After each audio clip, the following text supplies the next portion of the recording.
नमस्कार दोस्तों, आज कितने ही दिनों के बाद पहली बार स्टॉक मार्केट शायद पिछले दो दो हफ्तों में पहली बार 2.5% की उछाल के साथ आज क्लोज़ हुई है। आज बहुत बहुत से निवेशकों में थोड़ा सा एक राहत की सांस ली होगी।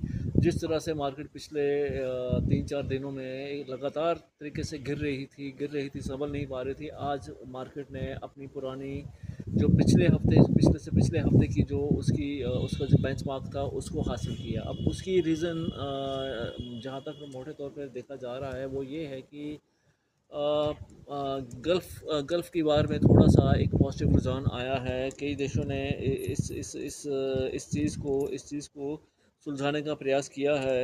अंतर्राष्ट्रीय प्रेशर की वजह से इज़राइल ने भी अपने स्टैंड्स को थोड़ा बदला है और उम्मीद की जा रही है कि जल्दी से जल्दी ये जो जियोपॉलिटिकल टेंशन है जल्दी से जल्दी सॉल्व होंगी।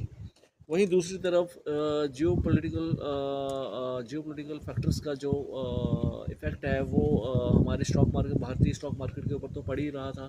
और भारतीय स्टॉक मार्केट इस फैक्टर से अछूती तो रह नहीं सकती थी, लेकिन आज मार्केट ने जिस तरह से जिस स्पेशली मैं बात करूँगा जो घरेलू निवेशकों ने जिस तरह से विश्वास इसमें जताया है और मार्केट को दोबारा निम्न स्तर पर 72,000 से नीचे जाने से रोका है और दोबारा उसको अपने पुराने स्तर पर 75,000 के मार्क पे जाके ले आए हैं। उसमें सबसे बड़ा जो रोल प्ले किया है वो बीएफएसआई सेक्टर ने किया हुआ है। मैं बीएफएसआई सेक्टर को लेकर हमेशा अपने दोस्तों से कहता हूँ कि बीएफएसआई सेक्टर को बिल्कुल भी ना नज़रअंदाज करें, क्योंकि बीएफएसआई सेक्टर एक ऐसा सेक्टर है जो भारत की इकॉनमी चला रहा है, जो देश में सर्विस जो विदेशी मुद्रा भंडारण में उसका उसका उसका सहयोग है, चाहे वो बैंकिंग हो, फाइनेंस हो, सर्विसेज हो या इंश्योरेंस हो।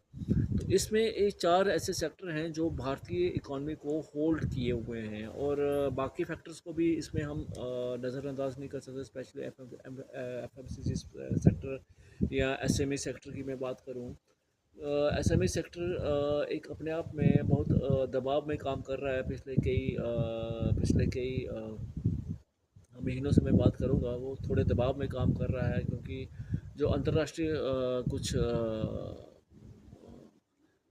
टैक्स लग गए थे अमेरिका की वजह से, उससे एसएमई सेक्टर थोड़ा थोड़ा टूटा हुआ था। लेकिन अब चूंकि कुछ राहत मिली थी, लेकिन उसके साथ साथ ही कुछ जियोपॉलिटिकल टेंशन ने इस सेक्टर की मुश्किलें और बढ़ा दी, जिससे इसका जो असर है वो म्यूचुअल फंड इंडस्ट्री पर भी पड़ा था। स्मॉल कैप इंडस्ट्री ने बड़ा बुरी तरह परफॉर्म किया था। वहीं मिड कैप सेक्टर ने और long term long large cap capital ने भी काफ़ी अच्छा काम किया था। तो बीएफएसआई सेक्टर को बिल्कुल